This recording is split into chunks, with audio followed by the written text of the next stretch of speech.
Yeah. Only people. Let me see. Is Senator Jackson in the room? No? We're going to have y'all finish up signing up to speak, and we're going to start with Whit Robertson's bills. I think he's the only one I saw.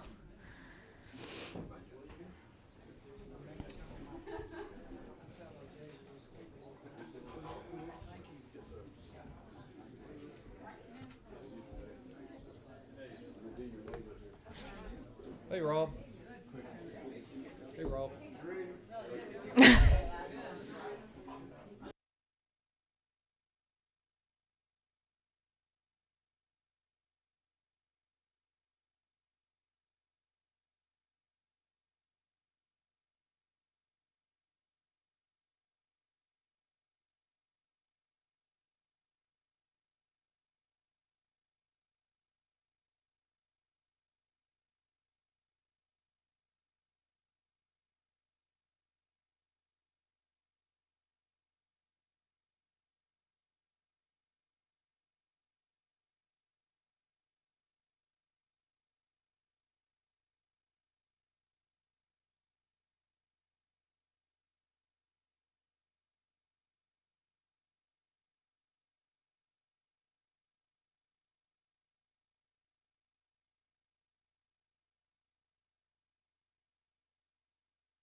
What's the judge's name on this? Who knows?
Yeah. I don't know if she's here. She here? Not here yet. She's on her way. So go ahead and just have Randy present one. Okay. All right, we're going to go ahead and get started here, and you guys can finish signing up. Just few announcements. We're going to do 3 minutes limit. I know we've got a lot of people that are signing up, and we also have a hard stop at 5 o'clock today. So anything that we do not get to, we will restart this subcommittee at 8:30 tomorrow morning. So you guys will know. We're going to actually, Senator Robertson. I know I apologize. I know if we're going to go ahead and get started with yours. And we're going to do Senate Bill 36. And if there are no questions or any witnesses against the bill, I can be through really quick. That's right.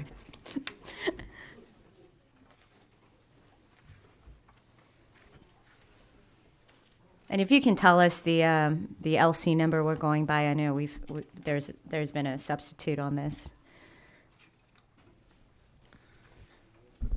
Yes, ma'am. I think finding a bill in the under the gold dome without a substitute at this point is like finding hen's teeth. So, Madam Chair, I believe the one that I'm looking at now is the latest. It's LC 393903S, as in Sierra. And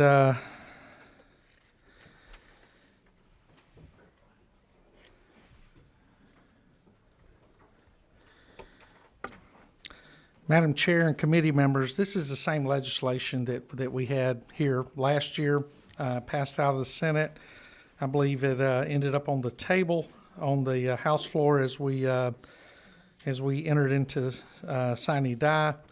What this legislation does is this legislation attacks sex trafficking and those who choose to lease human beings for sex head on in a way that sometimes sounds somewhat cold, but I think it's extremely effective, is we attack it in a supply and demand manner, where I feel that if we send a strong message to the men that recruit and devalue and sell human beings on the street for sex, if we make the penalty strong enough, I think we can send a strong message and reduce these numbers.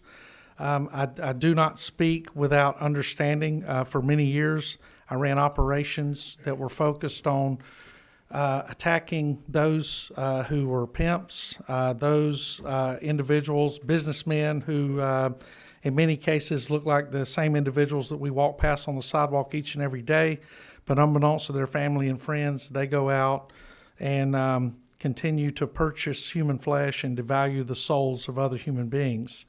And this is not a victimless crime. I think we understand that as we've delved deep into the sex trafficking and sex markets that exist throughout the United States, but especially in the state of Georgia, where Atlanta has been recognized as one of the primary hubs for sex trafficking and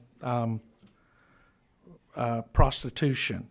And this is not a nonviolent offense. This is a extremely violent operation. And so what this bill does is it increases the penalty from those who choose to sell human flesh and for those who choose to purchase human flesh from a misdemeanor of high and aggravated nature to a felony. And the bill's very clear on page 2, starting at line 22 through 26, and moving down through the legislation, exactly what we are looking to do. And we are, after the first offense, the individual would be guilty of a felony and would be punished by a term of imprisonment of not less than 1 year nor more than 10 years. And the second and subsequent offense would be a mandatory minimum sentence with imprisonment of 1 year, but with no portion of that being suspended, stayed, probated by the sentencing court, provided, however, that in the court's discretion, the court may depart from the mandatory minimum sentence when the prosecuting attorney and the defendant have agreed to the sentence that is below such mandatory minimum.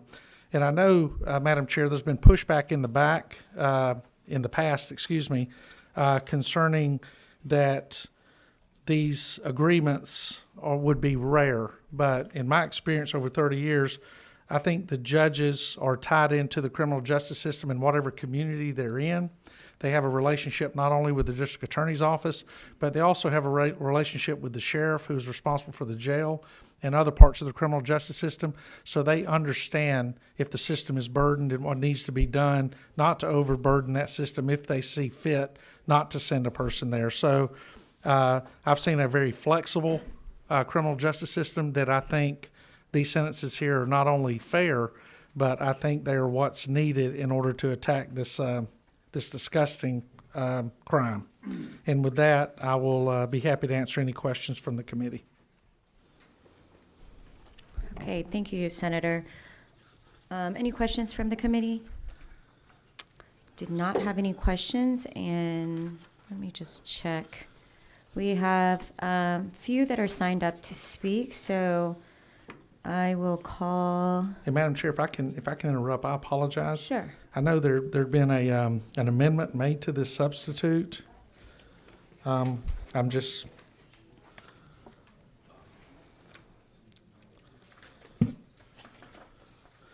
think it started on line 47, where it deals with victim of sexual exploitation and discusses the punishment there with, I think, the primary amendment being made from line 57 down to 66, where it discusses the sentencing for individuals guilty of sexual exploitation. And so this is added to the original LC 39. Okay, you've got one question, Chairman Smith. Thank you, Madam Chair. Mr. Whip, good to see you again. You've been spending a lot of time over here with us. Yes, sir. I think y'all run a tight ship over here, and I enjoy visiting with you. Well, thank you. We appreciate fellow that. public servants. That flattery at this point helps. Yes, sir. So let me ask you this: where does substitute come from? The substitute language. The substitute language, as it was told to me, came over from, I'm trying to remember which bill it was, and right now it escapes me, Mr. Chair. Was it a bill that had passed either chamber? I believe it was a bill that had passed the House, possibly, and it was a portion of a bill, and that they felt that it had a very good fit with this legislation and would work well with this legislation. Okay, thank you. I was reached out to. It's just Sure, I get it's it. like you said, it's been wide open. I Yes, get sir. it. This is just shucking and jiving season over here, and just I know you're not trying to do that. It's just, Oh, I'm no, sir. always No, sir. trying to make sure. Okay, thank you. Yes, sir. Okay, we're going to call on a few people that have signed up to speak. And I'm going to call, 36. Taylor Hawkins first. And I see that a lot of you have signed up but did not put which bill you guys want to speak on. So if you haven't, if you guys can come back and put the bill number on there, please. If it's helpful to those who signed up, I think it's the first 6 lines, whoever was first 6 on those. Okay. Good afternoon, Madam Chairman. It's a pleasure to be back with you. My name is Taylor Hawkins, Director of Advocacy for Frontline Policy Council. Our organization seeks to protect family and Christian values, and one of our key values that we seek to protect through legislation, policy, and advocacy is human dignity. And we believe that this piece of legislation, with respect to the chairman, I cannot speak to the language in the sub, or the changes made. But we believe that Senate Bill 36 does protect the human dignity of Georgians at a higher level by serving as a deterrent, an increased deterrent to those who would buy and sell human beings for the purpose of sex in our state. And so, Madam Chairman, would like to recommend our support for this measure. We believe it goes without saying that this purchasing and selling is abhorrent to our state and to our supporters, the families we represent, but it also demeans those who are coerced into it. And we believe that raising this bar of punishment ensures that the criminals who are caught committing these crimes are punished in a way that also empowers law enforcement to be able to feel that they can expend the resources necessary to capture and to prosecute those who are involved. These higher mandatory minimums, we also know, are a deterrent to trafficking in our state. We have spoken with several victim advocacy organizations and law enforcement as well, several law enforcement members who have said that the way in which the criminals who take part in this enterprise operate and the online channels that they use to communicate with each other, whenever a measure such as this is passed, that the information on the increased penalties is then rapidly transmitted with their associates and gangs and whatnot who are participating with them, and so circulates in that manner and does act as a deterrent. So with all that being said, we would just thank the chairman for bringing this bill and recommend the committee pass Senate Bill 36. Thank you, Madam Chair. Thank you, and you have no questions. Thank you. Can you grab the sheet again? I'm sorry.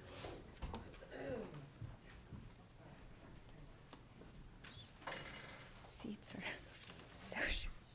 I'm way too short for this seat, so. It's okay. I can't really see over the screen. Sorry.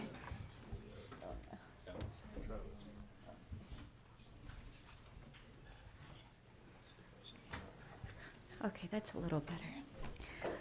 Okay, Mike Griffin. And And while he's coming up, I just want to recognize Judge Stevens from Athens. Thank you for being here and visiting us. Okay, Mike. Thank you, Madam Chair. My name is Mike Griffin. I'm the Public Affairs Representative of the Georgia Baptist Mission Board. And Georgia Baptists represent, among Southern Baptists, about 1.5 million Georgians, around 3,400 churches in our state. And one of our focuses on Mission Georgia, which deals with a number of ministries in our state, has to do with human trafficking. And I have worked with Tim Eccles, Commissioner Eccles. I have participated with him and actually led along with him. Well, we did 3 with Georgia Baptist, but I've been a part of about 5 what they call unholy tours, where we travel around the Atlanta metro area seeing what's going on with human trafficking. And we have advocates, we have victims, and those that have been there with us. There's no doubt that we support what Senator Robertson has given us here in this bill. We think it's very important. We believe it will have an impact on reducing buyers and sellers. We believe it's advantageous to helping law enforcement to deal with this from the standpoint of time and resources. And we believe that punishment on this particular issue will help create, once again, the importance and the value of all human life.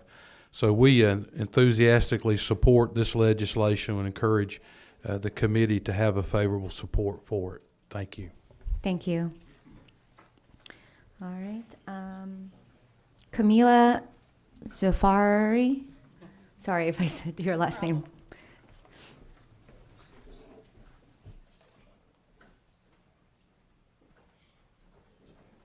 My name is Pamelazolfagari. I'm Executive Director of Street Grace. Before this, I was Attorney General Sam Olin's human trafficking prosecutor and headed up the Fulton County Human Trafficking Prosecution Unit before that. We're, of course, strongly in support of SB 36. The idea to increase the penalties for the buying and selling first really came from law enforcement. Law enforcement who is working very expensive operations to try to stop the demand that fuels trafficking. And people are getting $50, they were getting $50 fines. It is very important that we recognize that those who are commodifying our most vulnerable are punished as if they are commodifying our most vulnerable. I have some statistics that I'd rather, just since we only have a few minutes, pass out. But I'd also like to talk to the language in the substitute and the importance of that. In the last couple of years, Georgia has greatly strengthened its vacatur laws for human trafficking survivors whose convictions are a direct result of their trafficking. 91% of those who trafficked who have been trafficked have a criminal record that's a direct result of their trafficking. And last year, we actually removed some time limits so that somebody with a criminal record that was a direct result of trafficking can have it vacated. But we actually missed some language that has to do with whether or not somebody is only sentenced under first offender status. And then under Georgia law, they don't have a conviction, and there's questions about whether or not that person who actually has less of a record than somebody who can get their record vacated, whether or not they can get it vacated because there isn't actually a conviction to vacate. So this would just clarify that, and I know some of our friends later are going to speak also specifically to why this is needed. So far, through the Georgia Justice Project, we've had this come up 3 different times. In all cases, the prosecutors were eager to agree to the vacatur, but there was questions about whether the vacatur law actually applied if you were just under first offender or whether or not you had to serve out your sentence as opposed to those who had an actual conviction. If there's any questions? You do have one question, Chairman Smith? Yes. Walk me through the issues with the first offender and how that would be affected here. Yes. So currently, first offender, it's a vacatur. You can have vacatur if your conviction was a direct result of your trafficking. So if you are only sentenced under first offender, so it's your first felony or misdemeanor, it's not counted as a conviction under Georgia law. And so the question has been, can you get it vacated under, because we say you can get a conviction vacated is what the law is now. We want to open that up also for those who are sentenced under first offender, don't technically have a conviction, and not have to wait those years before, or even violate, get a conviction, and then get it vacated. So that's been the case. It's pretty much just, it's cleanup language, but it has come up a couple of times.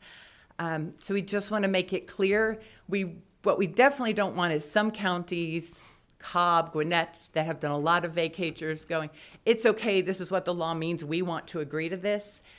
And maybe a county somewhere else going, well, it's not technically conviction, so I don't know if we can do this. We want the legislature to just be very clear that whether you have a full conviction because you have a bigger record or you only have a first offender conviction, it can be vacated. Okay, first offender is not a conviction. Correct. Okay. And And this so- would not change that to where it would be, correct? No, this would not. It would only allow you to vacate the first offender itself and put you in the same place as if you actually had the conviction. So they could technically go back and use the first offender if they ever needed to, if they were ever in a situation. If they were in such a situation, not being trafficked, Okay, obviously. thank you. Thank you. Thank you. Brian Atkinson?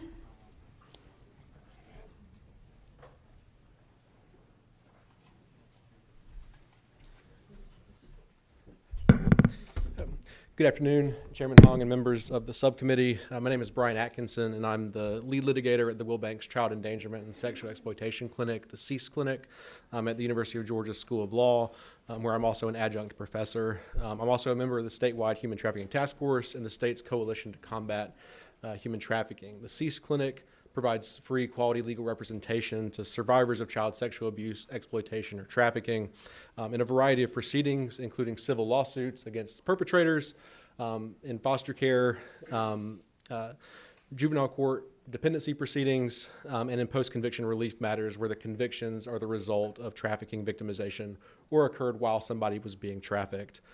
Prior to joining CEASE in 2019, I did serve as the Chief Assistant District Attorney in the Northern Judicial Circuit in the northeast part of the state.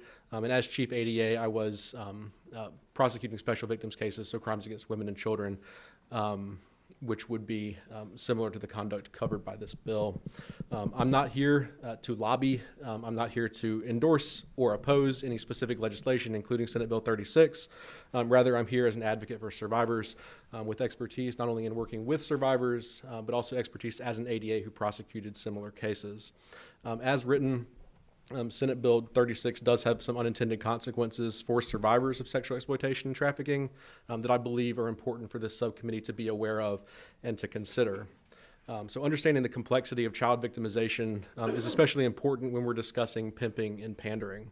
I'll give you an example. A few years ago, the CEASE Clinic represented a 15-year-old survivor in a foster care dependency case. Since infancy, this child had experienced abuse and neglect at home.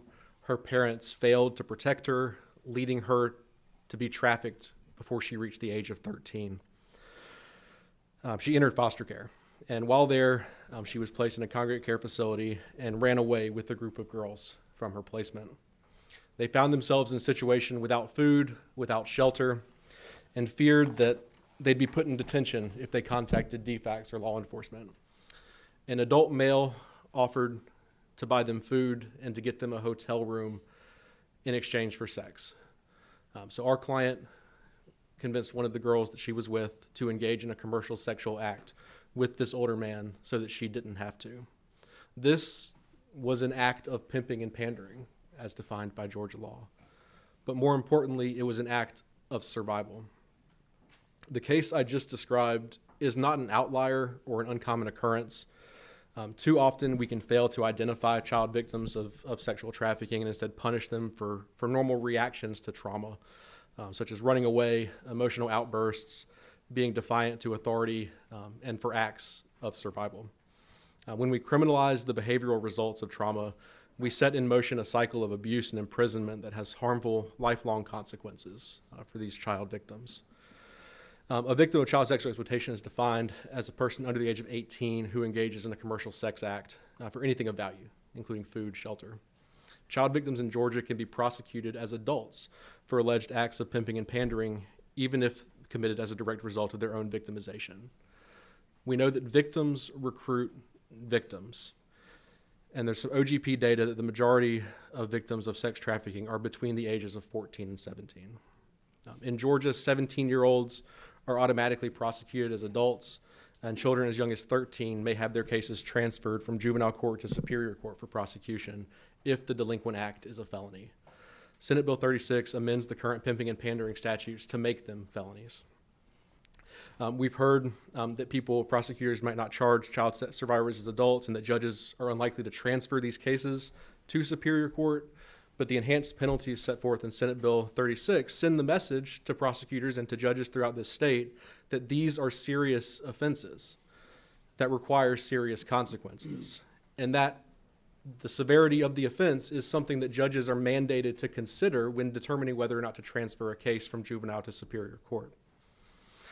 So Senate Bill 36 may lead to a greater likelihood of cases involving alleged pimping and pandering committed by child victims to be transferred. Looking back at our 15-year-old client under Senate Bill 36, she could be prosecuted as an adult and subject to that mandatory minimum sentence of 15 years imprisonment because the other person she was with was also a juvenile. Given Georgia's clear commitment to combat human trafficking, this cannot be the intended result of this proposed legislation. Now that I've talked about the impact this could have on survivors who are prosecuted as adults, I also want to talk about those who are prosecuted in juvenile court. Delinquency proceedings are quasi-criminal, and as Ms. Zolfagari talked about with first offender and conditional discharge dispositions, do not result in convictions. However, these children can still be held in juvenile detention centers, analogous to county jails, awaiting trial. They can be transported to and show up to court in shackles, and as part of their disposition or sentence, they can be forcibly separated from their families and are frequently placed in residential detention centers or congregate care facilities where they're at increased risk of further physical abuse. Next, I want to discuss the impact that Senate Bill 36 will have on those children, And particularly Mr. child Atkinson, victims. I'm sorry, who you can face those about delinquency double over proceedings. your time, so if I you can try to wrap apologize. up. Yeah, Thank I'll wrap you. it up. So one possible solution to the issues I've addressed is to include a juvenile court delinquency disposition into the current vacatur or restriction framework that's already in place, so that those survivors who are prosecuted in juvenile court have access to the same relief available to adults. However, the committee could also consider allowing for intervention at the beginning of these cases, whether they involve the prosecution in juvenile court or superior court, to protect against further trauma to child victims of sexual exploitation. You can look to states like Texas, Mississippi, Louisiana, that have either affirmative defenses or diversion programs. I have a copy of a policy brief that we'll hand out that includes some statutory language used in those states. Some possible language could allow for, like I said, the affirmative defense or diversion or deferring those victims from prosecutions and making referrals to the state agency designed to assess victims, the CACGA's CSEC response team, which is tasked with assessing whether a child is suspected or confirmed victim of child sexual exploitation, or whether the alleged offense was committed under certain conditions that would be appropriate for that diversion program. Thank you. I'll Thank have time you. for any questions if there are any. Thank you. There is one question. Chairman Smith? Yes. Thank you for being with us, and thank you, Madam Chair. And Judge Whitaker, it's good to have you with us as well. I want to give you a shout out.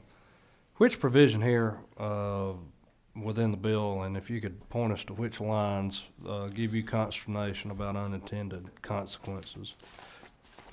The framework of raising the penalty from a misdemeanor to a felony could allow for that transfer up. It would make them qualified offenses that could be transferred from juvenile to superior court, but also just the general lack of recognition that child victims could be caught up in the prosecution of their co-victims, people who are being trafficked alongside of them, under the statutory language of pimping and pandering.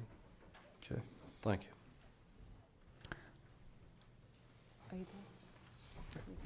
I'll stand for any further questions. That's all. Thank you. Maisie and Jason Sheffield.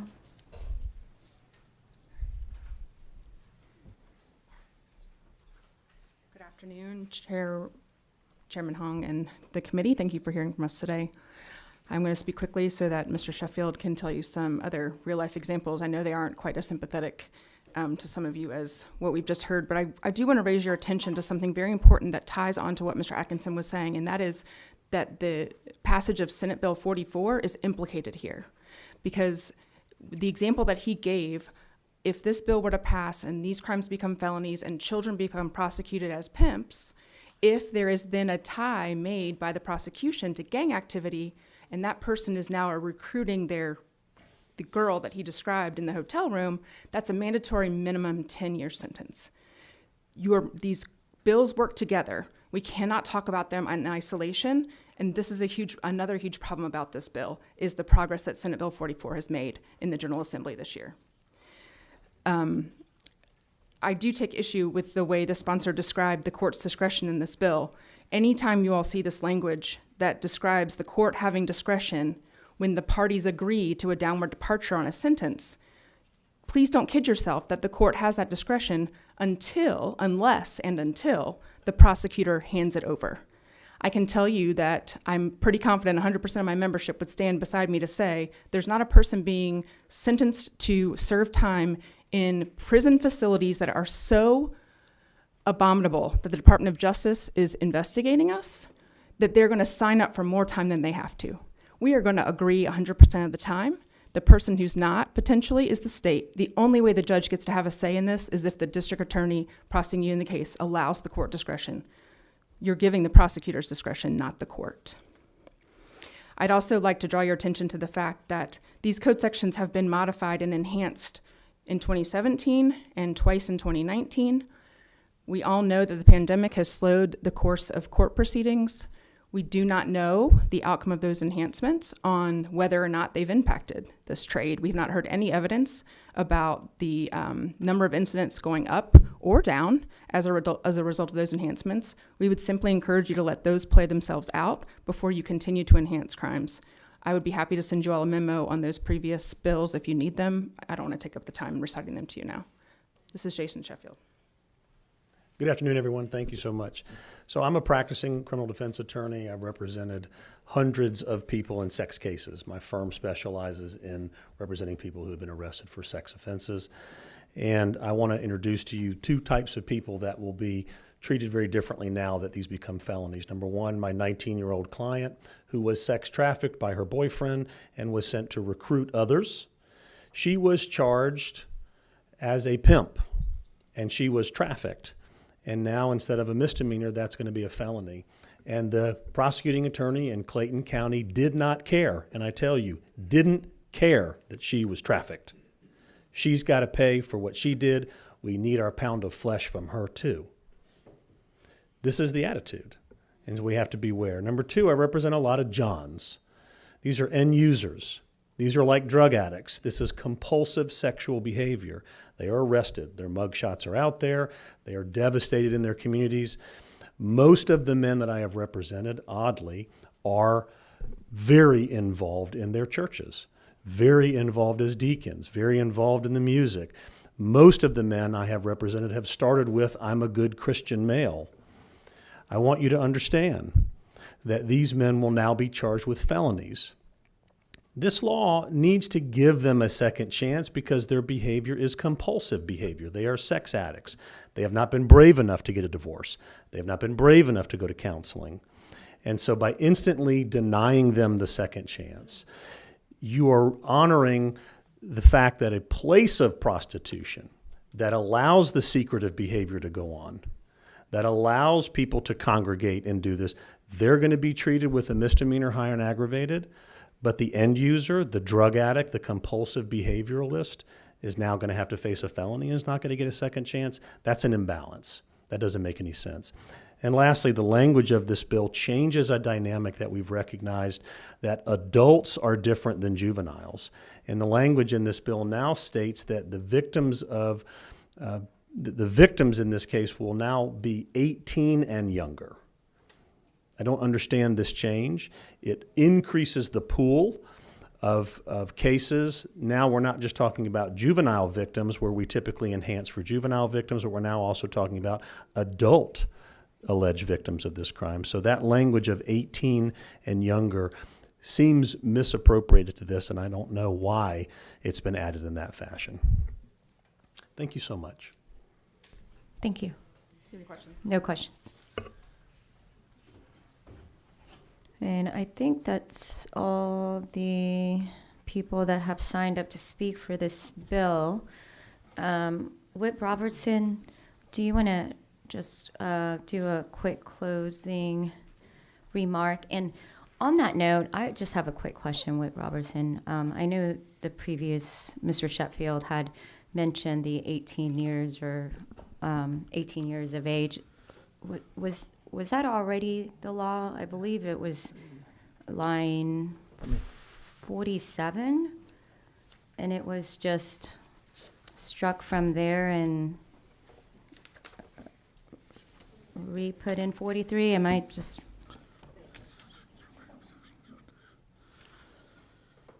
Yes, ma'am. Even though it's in here showing, I believe that I apologize. I know Maisie's first name, but I think that was added. I think that was some language that was put in the 2019 that she was legislation she was talking about. I believe where 18 was added in there, and because that was pointed out at the time that in the state of Georgia under the criminal justice system, 17-year-olds are adults under the criminal justice system, but as a victim of a crime, it was placed in there as 18 in that circumstance. And to the gentleman's comment, this morning, because we're pushed for so much time, I did look at keeping a place of prostitution as possibly adding that in and making it a felony also. And I would more than welcome that type of amendment if any committee member wanted to do that within the 16 codes that this involves. I believe I've got the code section if necessary if we need to make those changes.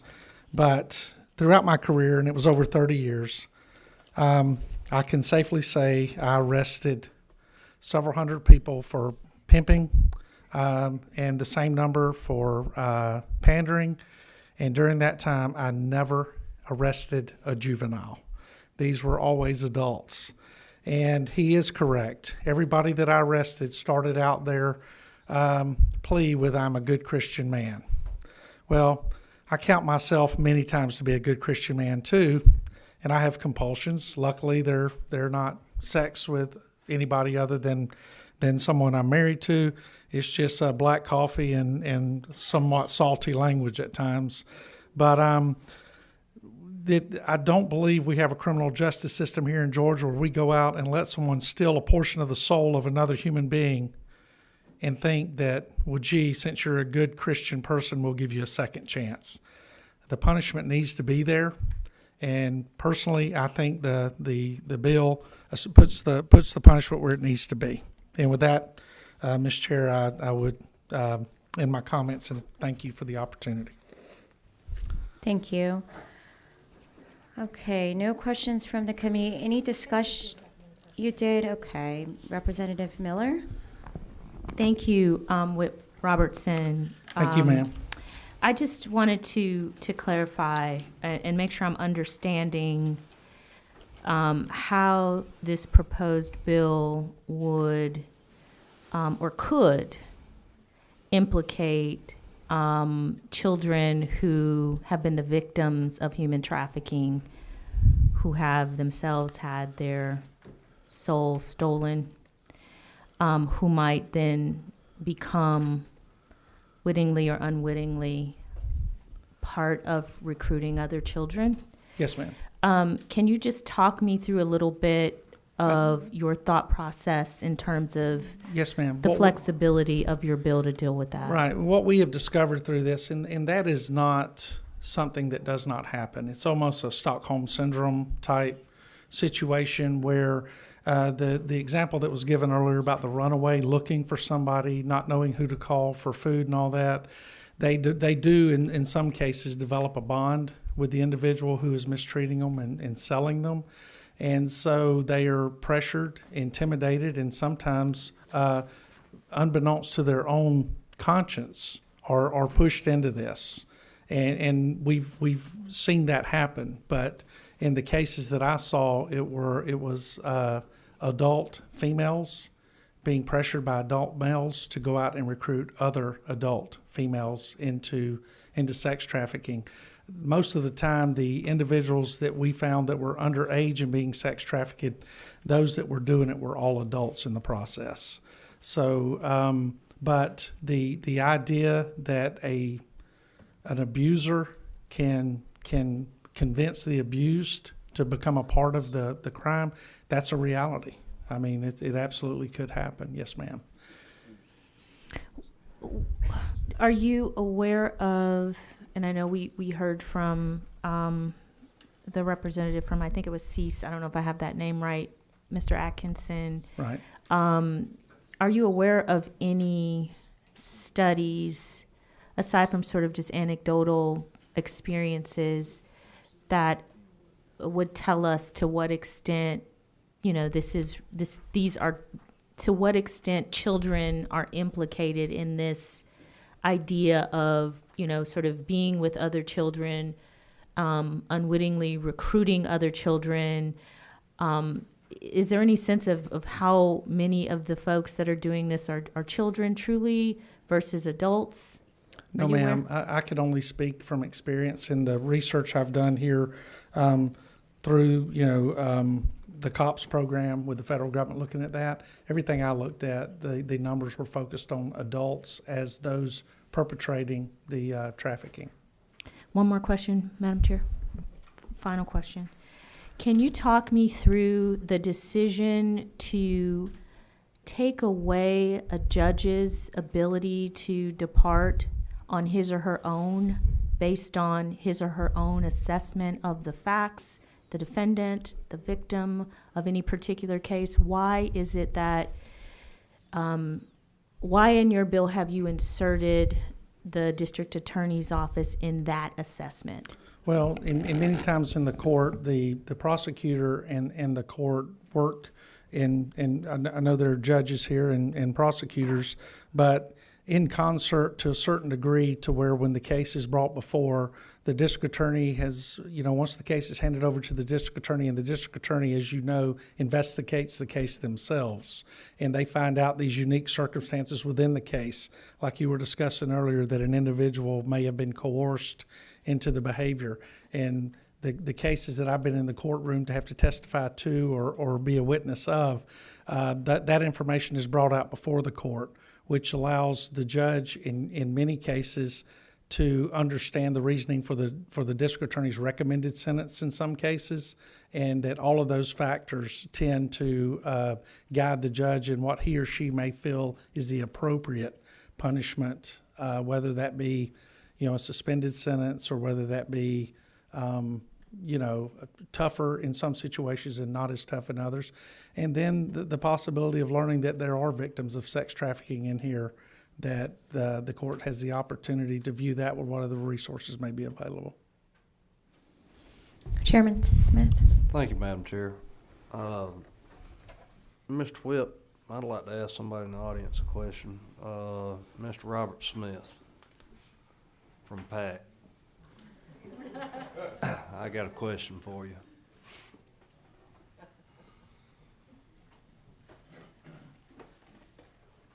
And thank you for being so willing to come and be with us today. We appreciate your work. You've helped us fix a lot of stuff.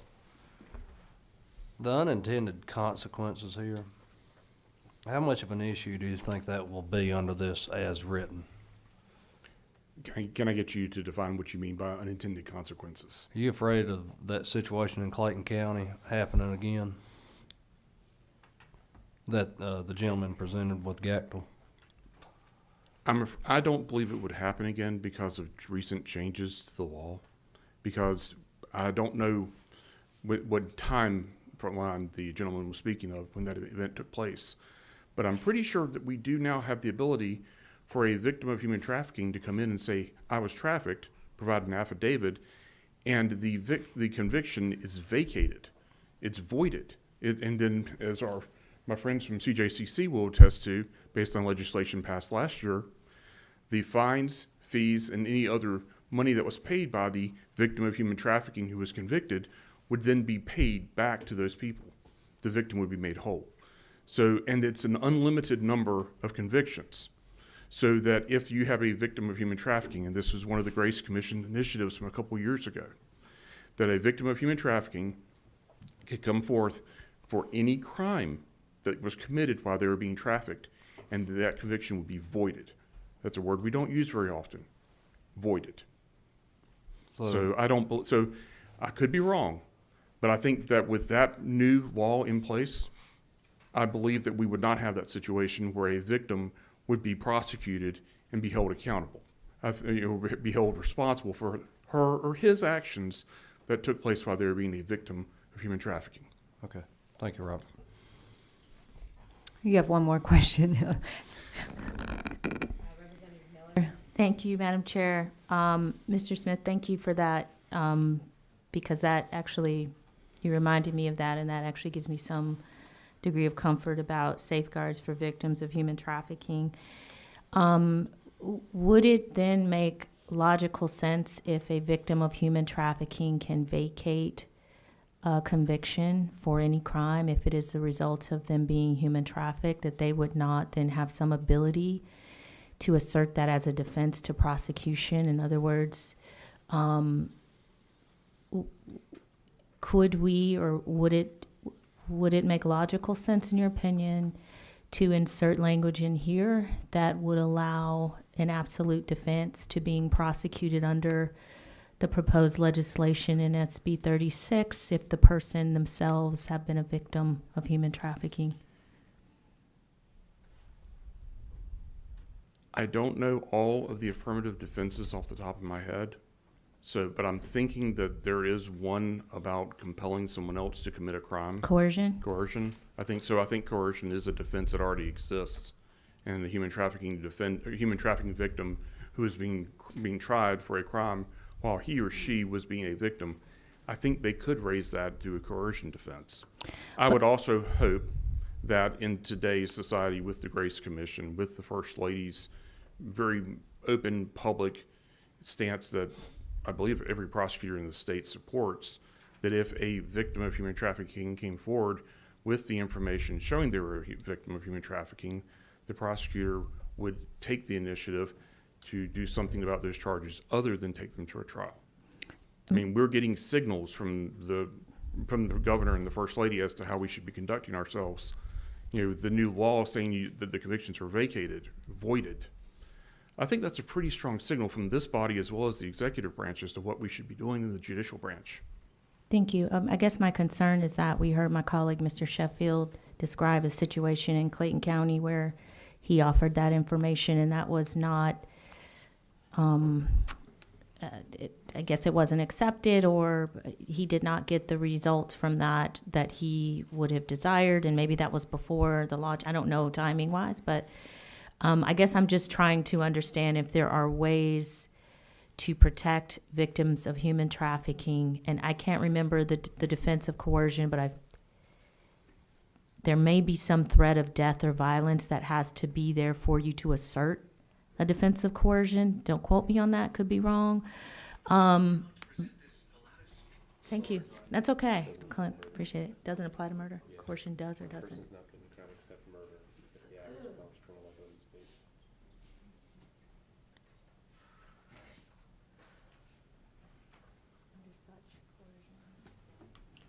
Getting educated right now. That's all right. And I didn't want to speak on behalf of the Grace Commission or the friends at CEASE, but I'm pretty sure that most victims of human trafficking will talk about they had legitimate fears of, the basic comforts, and that's why they engaged in this activity, and not just the basic comforts, but also personal bodily integrity, food, shelter, their very existence. That's being a victim of human trafficking is not a joyous experience, as the senator has testified to. Certainly. And I guess I'm just trying to make sure that we are not doing things that are inconsistent with what we've already done, by way of saying we want to protect them. I think the defense of coercion, just because you raised it, the person has to be able to establish that they feared imminent death or great bodily injury. And maybe that will be the case in most human trafficking situations. I guess I'm just wondering why, if we know that there is the potential for human trafficking victims to get caught up in what we're trying to do, and that is get at the bad actors, not the victims who might be just dealing with their life circumstance. Would it not, in your opinion, make more sense to include something in the bill that would allow for a human trafficking victim not to have to wait until they've been convicted, in other words, hire a lawyer, go through a jury trial, all of those things, if the end result is going to be that they can have that vacated? Would it not make sense for that to be a defense in the first place from being prosecuted? I guess is just my question. The other part of the problem is when we think about, and I'm going to now have to make sure I say this correctly without overstepping, but I believe that in the provision about vacating or voiding the convictions, there is some minimal amount of proof or some minimal amount of evidence that has to be submitted. So if, my 2 cents, if you try to put in an affirmative defense, which, by the way, that would be in a different code, different title than what this bill is, so, and germaneness is always in the eye of the beholder in the moving party. But if you were to do that, you then would have something out of balance, because in an affirmative defense, the defense raises it, but the defense is still not under a burden to prove anything. It's on the state to disprove. Whereas how it's set up right now is when the victim comes in and says, I was a victim of human trafficking, they have to have an affidavit. It's a minimal amount of proof, but there still is some level of proof that that this body has said, provide it to us, that way we can get your convictions voided. If you were to do that as an affirmative defense, you now put the burden on the state to disprove that they're a victim. That, as you know from both of your lives, your current one and your past life as a prosecutor, you know the difficulties we have sometimes in getting defendants to waive their Fifth Amendment and talk to us and provide evidence. So.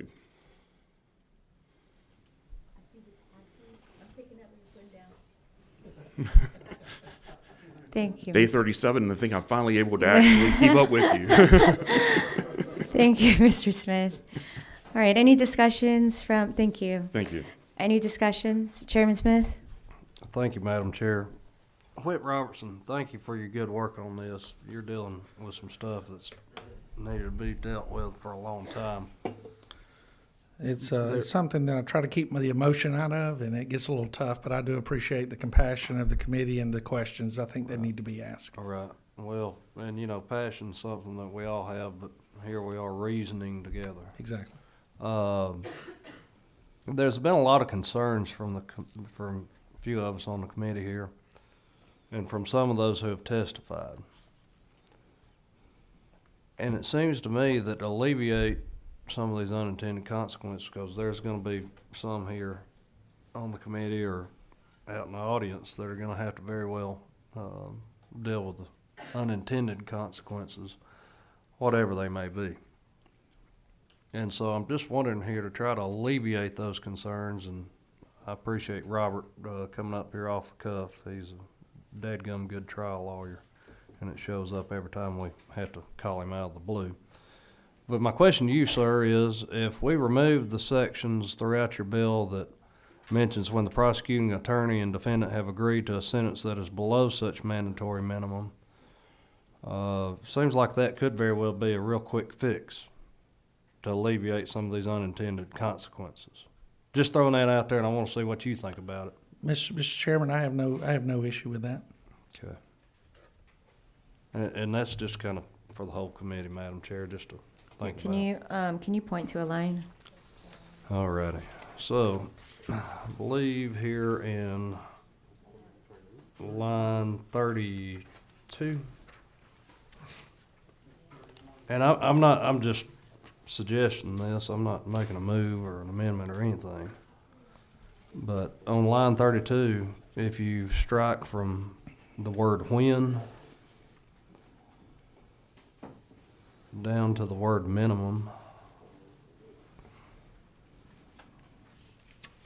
and then on page 3, line 45, where it starts with the word when, and strike down to the word minimum there.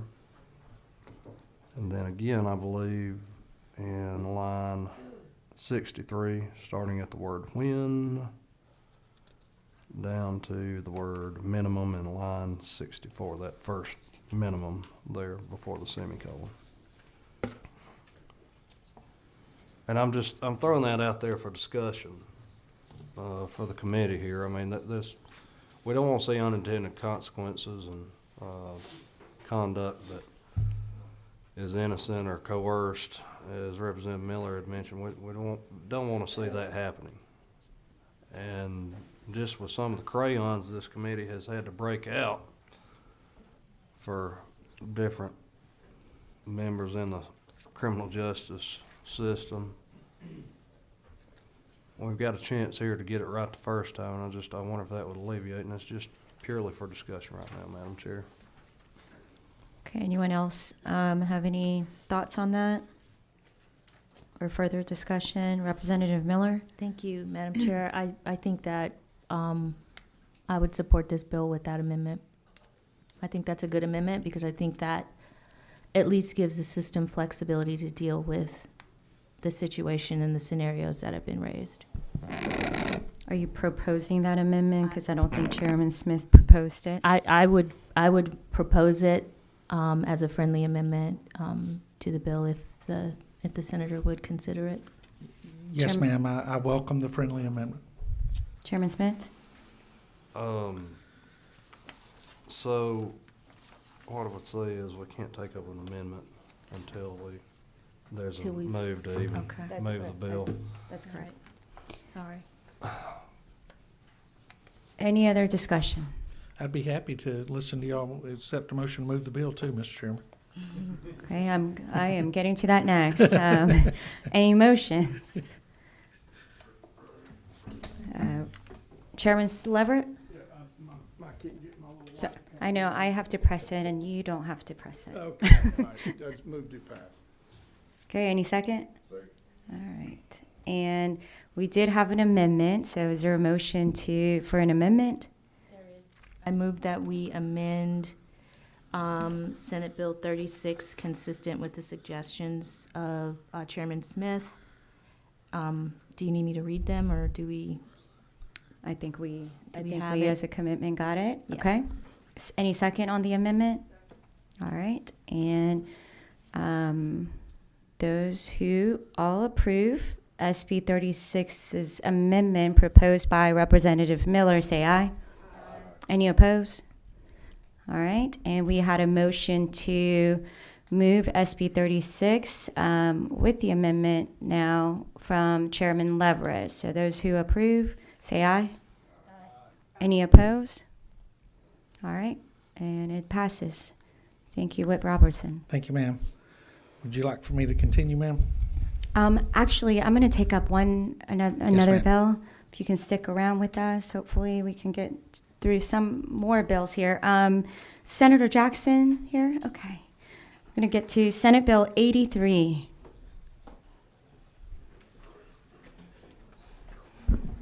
Good afternoon, Senator. Good afternoon. Thank you, Madam Chairman. I really appreciate you for hearing us. We were still on the floor when you called my name before. So I will be presenting SB 83 from LC 550007. So this bill, just by way of background, we've been working on this bill in the Senate for the last 3 years to get it to a place where all parties could agree upon it. It's quite simple in scope. So right now, the stalking laws that we have say that if you are if you're doing stalking activity within your home, that's not illegal.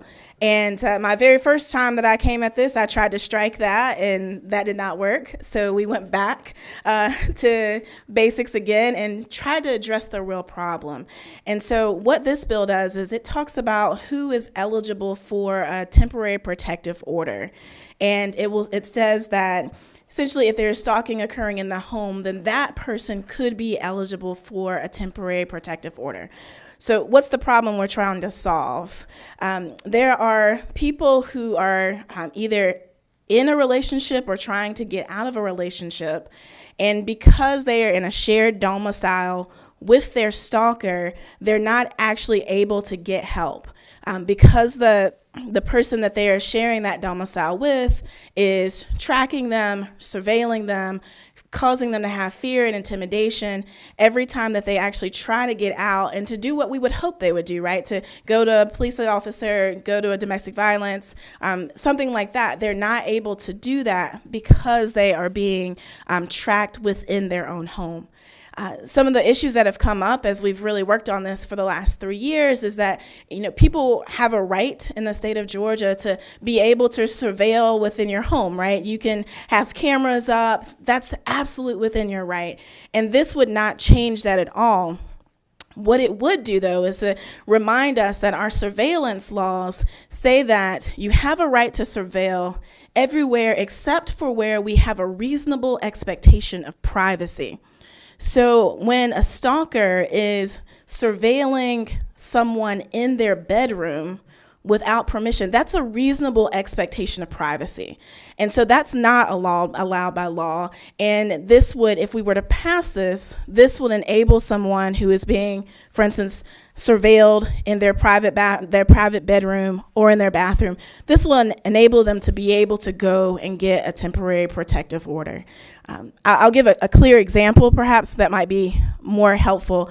The advocates have told a story. There's a woman who was involved in a situation with a former lover. They were still sharing a home, and she wanted to get out of that situation.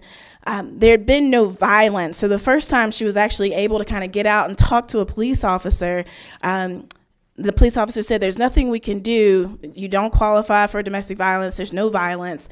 And of course, you can't be stalked in your own home according to the law. So they sent her back home. So the next time she tried to kind of get her courage up, and she actually packed up a go bag. So she was in her bedroom, packed a bag, and the man who was stalking her saw that she was packing that go bag where she was going to make that exit. And despite the fact that there had been no violence until then, that was the moment when he saw that she was packing that go bag. That's when the final act of violence happened, and she was beat terribly. If we had had this law, she could have gotten a TPO before there was ever violence. And so that's what we're trying to do, is give people access to a temporary protective order while still protecting the criminal code that defines stalking pretty clearly, but you would at least be able to get a temporary protective order. With that, I'm happy to take questions. Okay, any questions from the committee? You have no questions, but we do have several people signed up to speak. And again, I'm going to remind the group that we do have a hard stop at 5 o'clock, and I do see several people that have signed up to speak on this, so if you can try to be as concise in your statements as well. Senate Bill 83, Thomas Weaver.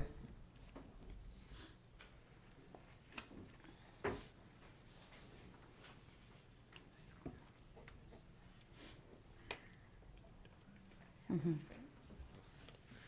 Good afternoon, Madam Chair, members of the committee.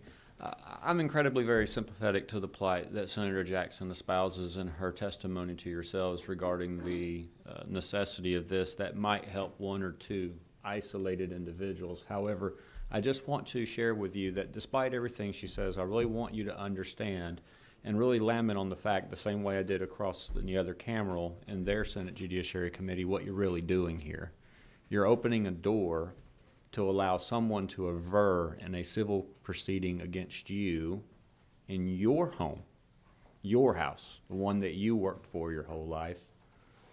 No one gave it to you. You had to earn it. You're allowing someone to aver in a civil proceeding, which, remind you, it could be an ex parte, meaning without the other, so you have no knowledge, just to come home one day to find yourself served with a restraining order for acts that allegedly, not a criminal proceeding, there's no burden of proof here, it's not beyond doubt, it's just a preponderance of the evidence standard that you offended someone in your house. Your house. And because of that, you're being told now that the judge could even order you to leave your own home. And remind you now, you was at work. You had no clue this was going on while you're sitting in that red chair if this were law. somebody somewhere else could be standing in court testifying against you without your knowledge. So I'm incredibly very sympathetic to the plight that Senator Jackson espouses, and that this might help a isolated person over here in this one case. But I just want you to be clear what you're doing and what you're allowing should you allow this to become law. And remind yourself, if you violate that order, it becomes aggravated stalking, which is a felony. So much for you being able to vote or run for office or anything else with all the collateral consequences that latch. I'll be happy for any questions if there are any, but I just want you to really understand what you're doing if you choose to pass this to the full committee's consideration. Thank you. You have no questions. Judge Whitaker? She stay? Good afternoon, Judge. Thanks for joining us. Good afternoon, Madam Chair, and good afternoon to the committee. I am here as the chair of the Georgia Commission on Family Violence, in addition to being a Superior Court judge. Just to say that, and I know that our executive director is going to be speaking as well, so I'm just going to be very brief. Unless there are questions, we're in full support of this bill. Thank you. No questions. All right, thank you. Karima Dillard?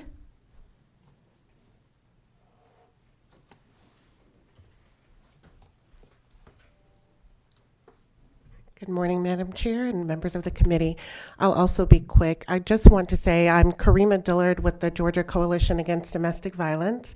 We are a coalition of 59 members, local DV agencies across the state. And I just want to say that in the last 10 years, there's been a 57% increase in fatalities related to domestic violence in our state. TPOs go a very long way in supporting victims and keeping people alive. It's not just random incidences, not just a single person here and a single person there. We served 55,000 people in the state last year who were victims of domestic violence.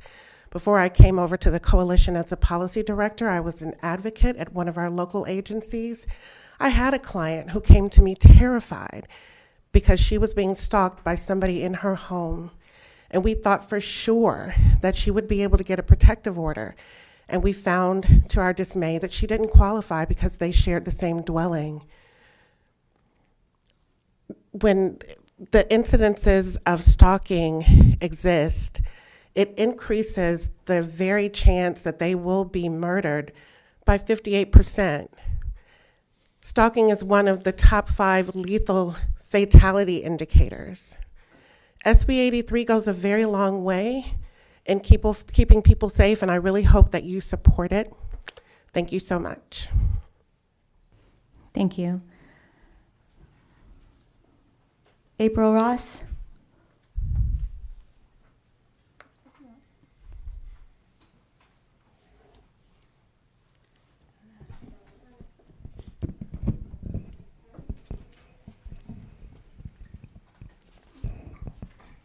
Thank you, members of the committee. My name is April Ross. I'm the Executive Director of the Georgia Commission on Family Violence, and I'm also here in support of SB 83. And I will just add to some of the comments that were already made and add that stalking is not 1 or 2 isolated incidences. What we're talking about here will protect a lot of people. 76% of women who are ultimately killed by a former intimate partner have reported stalking prior to their death. 1 in 7 women experience stalking in the course of a lifetime. And in Georgia, roughly 312,000 women and men experience stalking every year. That's enough to fill up Phillips Arena 15 times. Let me tell you that stalking, as was just pointed out, is a lethality indicator. That means it is one of the things we know through research of fatality reviews tells us can indicate that someone is at a heightened risk for a fatal incident. When someone is allowed, and these days we know that relationships, dating relationships, and intimate partners often reside together in a domicile. It's a shared residence, and oftentimes when that relationship ends, moving out and getting your own place is not always as easy to do. And like Senator Jackson eloquently said, sometimes having the ability to get out means you need that ability to have privacy in your home to find a safe exit and build a safe plan. A stalker will not permit you to do that. That's the design and the intent. And so I would just want to say, in support of this bill, we will be giving people an opportunity to find ways out of dangerous relationships safely. Temporary protective orders do work. They do save lives when they are enforced properly, and they have provisions that are appropriate for the protective order, that for the conduct you're trying to protect. So in support of the bill, we say that we believe you should pass this bill for the committee. Thank you. Thank I'll you so entertain much. any questions. No questions. Thank you.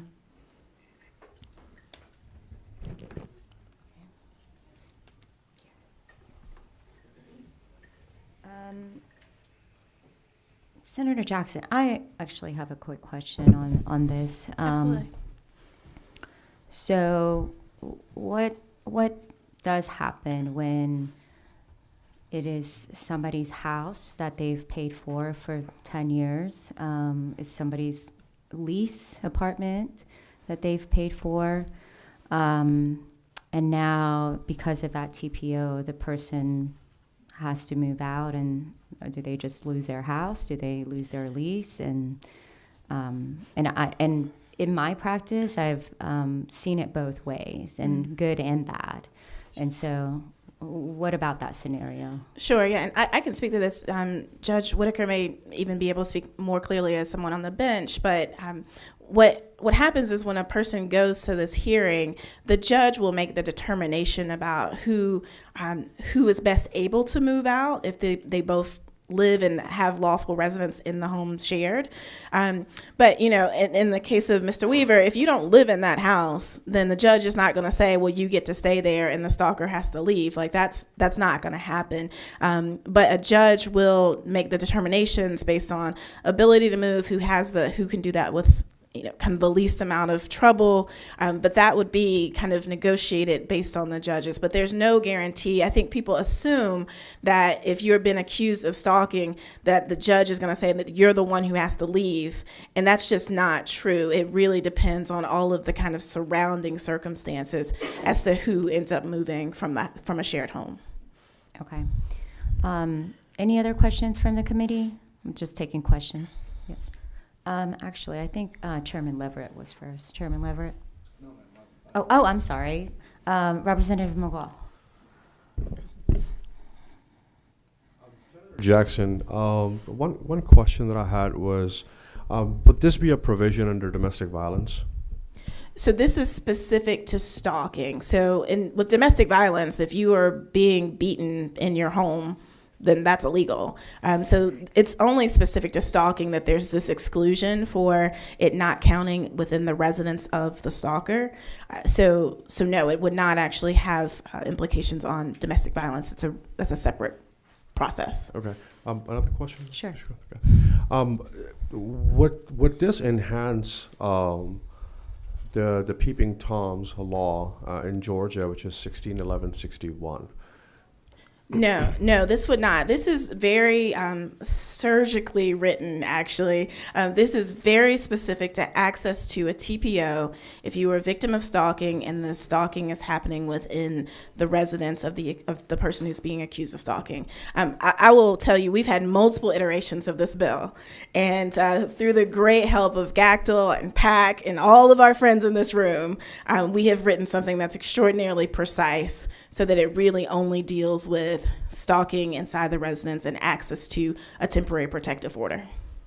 Madam Chair, one more question. Sure. Okay. So this is only for dwellings. I mean, are we also looking into hotels, or, you know, sometimes, you know, you have hotels where, you know, somebody might be spying on someone, or is this just specifically for only houses or like homes or dwellings? Right, so that type of activity would already be illegal. So there is, you know, you cannot peep on people. That's already illegal. That's already protected. Surveilling people beyond the surveillance of your property is already something that's being legislated by law. So this is very specific to the situations that we've described earlier.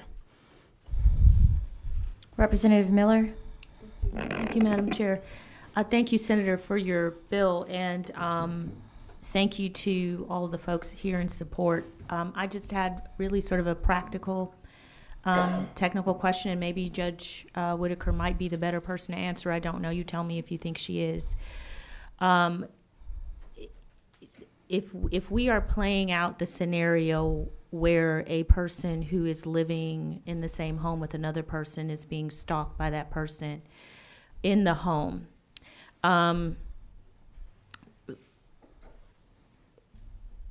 you said the phrase reasonable expectation of privacy, which, as I understand, is a phrase that comes up often when we're talking about the individual citizen versus, say, the government and the government's ability to intrude or listen or eavesdrop or search places where people have reasonable expectations of privacy. If I share a home with a person, what part of that home doesn't belong to me if it is my home? And then how would you regulate a person's ability, if they chose to put a camera in every room in the house that they lived in, or a listening device in every room of the house that I'm just talking about the home. I'm not talking about what happens outside the home. Tell me how that would play out. Yeah, so the example that I give, I think that any time if I were to go visit any one of your houses, it's a reasonable expectation that I could use the bathroom in privacy. That is a reasonable expectation that we have, that if I come and visit you, Mr. Representative, I don't know if I can say y'all's names or not. In the Senate, we can't. But if I came to visit your home, it is absolutely reasonable for me to expect to have privacy in the bathroom. And it's also, if I'm a guest in your home and I'm in your guest bedroom, it's absolutely reasonable that I would expect to be able to change clothes in that bathroom in that bedroom with privacy. And so that's the type of thing, obviously, that a person would have to bring to a judge and describe that type of activity. You know, if it's in a living room, we all expect an Alexa or something to be watching you in the living room, right? Like that's reasonable. But bedrooms that are not being shared by a person, right? Bedrooms where there hasn't been permission given for you to have a camera in that room. There's an expectation, I think, that we would all have of any house that we visited, that we would have privacy in those spaces. And one more follow-up, Madam Chair. Yeah. I don't disagree with that. I think that is perfectly logical and makes sense to me, and I would expect that. But let's say, for example, hypothetically speaking, I have put all of these devices in all of these rooms in my home, and I tell you that. I'm putting them up. At that point, would a person who is the victim of stalking or feels that they are legitimately being stalked by a significant other be permitted to petition the court to say that this monitoring my own home is the equivalent or tantamount to stalking? Is that something that would come under this bill in your mind? That's right. If those cameras were in a place where you had a reasonable expectation of privacy, then absolutely you would be able to come forward with a petition that a judge would have to determine. But this would allow you to say, yeah, like I'm trying to pack a bag so I can get out in my bedroom that we don't share, and this person has a camera and will not let me do that. You could absolutely come forward to bring a TPO. And Judge Whitaker, if you all don't mind, Madam Chair, if you don't mind, I'd like to yield to the judge. So you might be able to assert that in a verified petition, but in order to secure a stalking TPO, you have to prove that the behavior constitutes stalking, which includes that its purpose is for harassment and intimidation, and it includes that it serves no legitimate purpose. So those are guardrails around all of that. Okay, thank you. I figured she'd have a quick answer. Yeah, thank you. Thank you. And we're going to keep this as hearing only today. So, Senator, thank you for being here. Okay, thank you. The next bill, Chairman Albers, we're going to hear Senate Bill 12. Again, we're going to have a hard stop at 5. I know we probably have about 10, 11 minutes. We'll start back up at 8:30. So I think Senator Williams is the only one that's here. If you can come back tomorrow at 8:30. And anybody else that's here to speak tomorrow morning, yes, to speak to any of the other bills, you guys can come back at 8:30 tomorrow. Chairman Albers. Thank you, Madam Chair, committee members. Let me move through this fairly quickly. I've got Executive DA Carlson with me as well. He and I have been working on this bill for a couple years, and I'm going to start and turn it over to him before we run out of time. This is the Protecting Victims and Dismantling Georgia Street Gang Act. This was passed by the Senate last year through all the House committees last year. It was actually on the House floor during sine die when things slowed down a little bit too much. This is in direct work to combat the gang crisis we have. As most of us know, estimates are 70 to 90% of every violent crime in this state is conducted by a criminal street gang member. They go after our most vulnerable victims. They are repeat and violent offenders.